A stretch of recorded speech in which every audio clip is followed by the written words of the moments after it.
मरियम, कल से मैं सूरह अल असर वाली बात पर सोच रही थी कि अल्लाह ने वक्त की कसम क्यों खाई है और क्यों कहा कि इंसान नुकसान में है सिवाय उन लोगों के जो ईमान लाए और नेक अमल करे।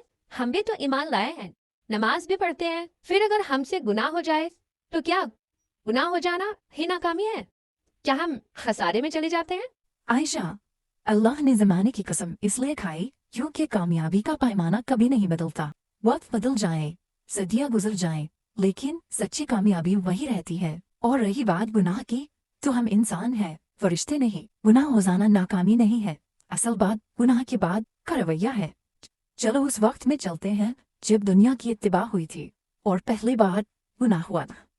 जब हजरत आदम अलैहिस्सलाम को अल्लाह ने बनाया और फरिश्तों ने सजदा किया, उन्हें जन्नत मिली, लेकिन शैतान के बहकावे में उनसे एक भूल हो गई। अगर आज की सोच से देखें तो क्या वो नाकाम हो गए थे? गुनाह इब्लीस से भी हुआ था और हजरत आदम अलैहिस्सलाम से भी, लेकिन दोनों के अंजाम में जमीन आसमान का फर्क था। इब्लीस ने तकब्बुर किया, कहा मैं आग से बनाऊं, मैं क्यों सजदा करूं, और वो हमेशा के लिए नुकसान में चला गया। लेकिन हजरत आदम अलैहिस्सलाम ने सर झुका दिया और तौबा की, कहा रब्बना ज़लमना अनफुसना व इल्लम तग़फिर लना व तरहमना लनकुन्ना मिनल खासिरीन। ए हमारे रब, अगर तू हमें माफ ना करे तो हम नुकसान उठाने वालों में हो जाएंगे।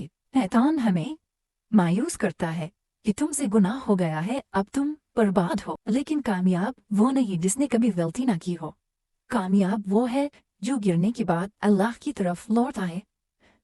हमारे नबी ने फरमाया कि सब इंसान गलती करते हैं, लेकिन बेहतरीन वो है जो तौबा कर लेते हैं। लाह, तो असल नाकामी गुनाह नहीं बल्कि उस पर अड़े रहना है। जी आयशा, बिल्कुल, तौबा का दरवाज़ा हमेशा खुला है।